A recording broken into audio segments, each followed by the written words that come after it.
Is got the Steehnroller Steen with winnersandwhiners.com coming to you with the one and only Steehnroller free play of the day. Also, a little bit of a Steehnroller After Dark here as we do our late night show. Good to have you guys here, of course. And naturally, we want to thank you for stopping by. I want you to make sure you smash that like button, hit the bell, get notified every time we put up brand new content, all that good stuff. Subscribe to our YouTube channels, Max Wagers Network, and the Winners and Wonders YouTube channel as well. And don't forget to click the link in the show description to pick up your Winners and Wonders MLB Betting Guide. Should be out on Wednesday, so make sure you check that out. It should be a valuable resource for the entire season. What just happened? Checking in. Good morning to you, sir. Good to see you. Hopefully the game went well for you. It was, it was certainly an interesting, fun game for sure.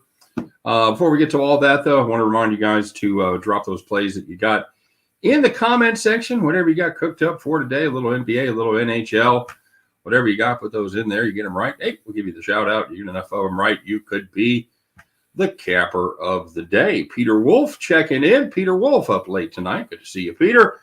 And, of course, don't forget to check out Scott and I each and every day, Monday through Friday, 3 p.m. Eastern, 2 p.m. Central. Back to the window with Scott. Scott, talk to you guys in real time, just like we're doing now, and lay out our best plays as well as take any questions that you guys might have and see what some of you all are on. So without further ado, let's check in and see how we did yesterday. So close, but yet so far away. We had Kansas minus the 4 points. We were exactly where we wanted to be, up 3 points. And Manic threw that ball away. All you got to do is get the ball in bounds, get fouled, make your 2 free throws. Bob's your uncle. Let's go home. And then disaster struck, unless you happen to have plus 3.5, like what just happened did. Tar Heels wilted there at the end. They absolutely did. If you notice the difference between the first half and the second half, the spacing was really bad for North Carolina in the second half. Bet the over with the 141. Dude, I got it. Peter Wolf says, I bet the over 151, hedged it with the under of 145. I did the same thing. I got it at 148. And that was the hedge play that I had as well. That was our premium. We had the overs, the premium. As far as the farm goes, we had Ivan Prosvetov over 29.5 saves. Somehow the Blues managed to put up 5 goals, and he just got 24 saves. So, So that's the way that went. So you know what? Let's see if we can put college basketball in the rearview mirror and start off with the NBA here. Good to see. Good to see you guys made a little scratch out there. You know what? We talked about it on the last couple of shows where we talked about KU. We talked about that 10-minute blast that you had to be able to survive. And you thought with North Carolina having a 15-point lead at halftime, they'd be able to survive it. They did not. They came out, and Kansas went from 15 down to 6 up in the first 10 minutes of the second half, and they were able to hold on from there. Like I said, they played them even for two quarters of the game, the first and fourth, basically, and they got blasted in the second quarter. But at the first quarter coming out of halftime, that's when they did all their damage. So what would you recommend for a rookie wagering on baseball? Okay, so baseball, as you of course know, it's basically it's different than any other sport because it's all about the pitcher and the matchup that they have. So I would be obviously very aware of who's pitching, what their stats are for that season, how they've been running, et cetera, et cetera. A pretty good rule of thumb that I like to have is I try not to lay anything more than minus 170, 175 if you're taking the favorite. Now, there's always going to be exceptions, and sometimes you're going to be tempted. Maybe the team's not hitting great, but the pitching is still really good. You're not feel comfortable taking the run line. You might lay 180 or so, but we try not to make a habit of that. So Peter Wolf says UNC got too conservative to start the second half. Yeah, I agree, buddy. Agree. They just they couldn't get it done. There was a couple guys, a little bit of foul trouble there, first on the KU side and then a little bit on the North Carolina side. I think that made a difference. I thought they should have been a little more aggressive once the big men for Kansas got the picked up the fouls with Lightfoot. What 7 minutes, picked up 4 fouls. God damn, that's the way I played basketball, like in junior high. I just ran over everybody. I was the foul machine. Anyway, what just happened? As far as baseball goes, we look a lot at team totals. As you'll see, the season goes on. If you listen to Scott and I, we did well last season playing team totals. So you want to look and see again how they're hitting, who's in the lineup, who's out, and it's just kind of a feel thing. But I wouldn't lay big numbers. Look for run lines if you've got the advantage. A lot of things that translate to other sports. See how certain trends are. See how the teams are running. See who's hurt. See how the pitching staff has been. The relief is always a big deal. That's something you want to look at. Is the bullpen usage. There's a couple of sites you can go to. I've got them bookmarked. I can't tell you what they did, but just if you Google around and mess around, you can find bullpen usage, and that's very important. You want to see who's available, who's been used over the last 3 or 4 days, and if that pen is gassed or if the starter is going to have to wear a little bit of that and maybe go an extra time. So kind of like playing the Marlins last year.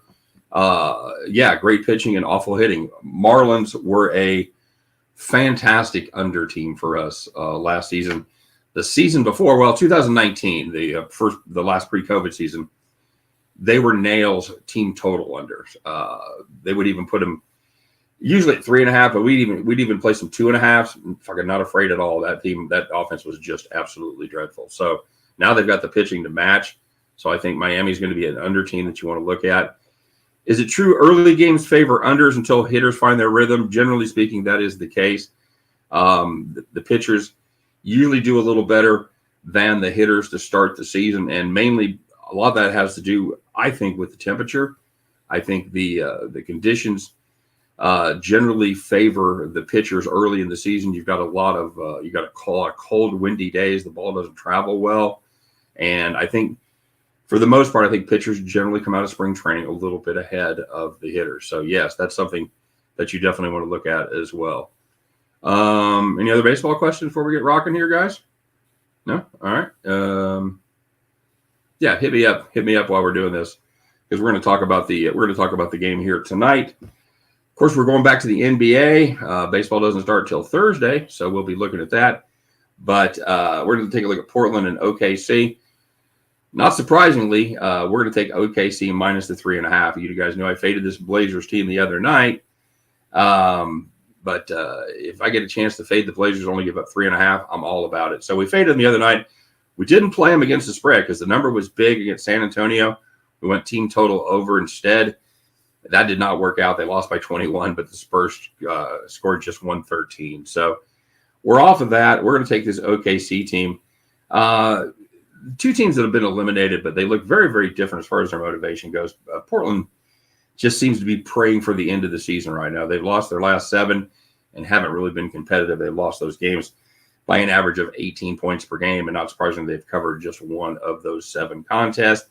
OKC, make no mistake, they are a bad team, but they are not as bad as bettors believe. They've been undervalued all season long. They're the second best team in the NBA against the number, and they've covered 8 of their last 10, including a nice 21-point win over the Suns on Sunday as a 14-point dog. When you're beating the line by 35 points, I sit up and take notice. Now, OKC still cares a little. The Blazers, hell, they haven't cared since January, guys. Give me the Thunder at home, minus the 3.5 over the Portland Trail Blazers. Into that one, you guys can join me as we pick up our winning tickets and head back to the window. All right, so we're going to take a look and see, excuse me, how everything went yesterday. By the way, Peter Wolf we're going to start the recap with a shout out to you from James Mounts. He said he jumped on the South Carolina Gamecocks ladies in their championship game. Gave a shout out to Peter Wolf, as that was a rocking chair win. Very nicely done. That's what I love about this site. You guys not only get tips from me, get tips from Scott, the other winners and whiners guys that we have on occasionally, but you get tips from each other because, as I tell you all the time, got some great handicappers out there. So definitely take advantage of that. If you're not checking in with the comment section and writing to some of those guys, they are some very good cappers out there.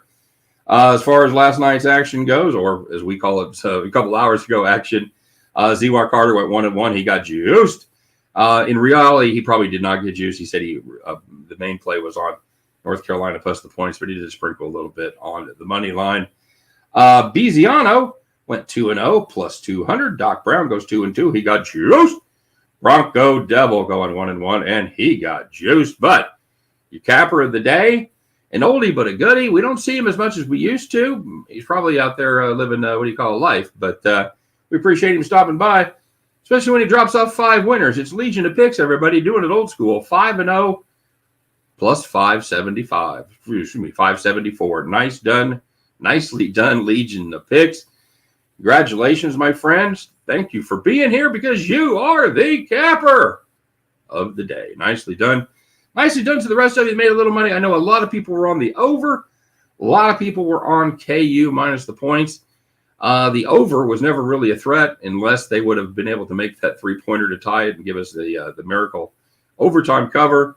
But the -4, -4.5, we should have got home there. All they had to do, like I said, get the ball in 4 seconds. Just don't do anything stupid. Oh, you did something stupid. So, yeah, it's a fitting way to end college basketball. So we'll take it. Great season. Great game. Now I can go back to just hating KU with every fiber of my being. Thank you very much. Hey, you guys have a great night. Thanks for stopping by, especially you guys that commented. We appreciate each and every one of you. Don't forget to check out Scott and I. Tomorrow we will not only be doing our show, but we'll be doing Total Chaos with Allie Burns at 7:30 Eastern time. So check that out as well over there on the Max Wagers Network and Picks and Parlays. But for now, I'm out of here. You guys have a great day. Hey, in a few hours, Scott and I will be doing our thing, 3 p.m. Eastern, 2 p.m. Central, once again, as we do our very best to help you guys in the never-ending journey to head back to the window.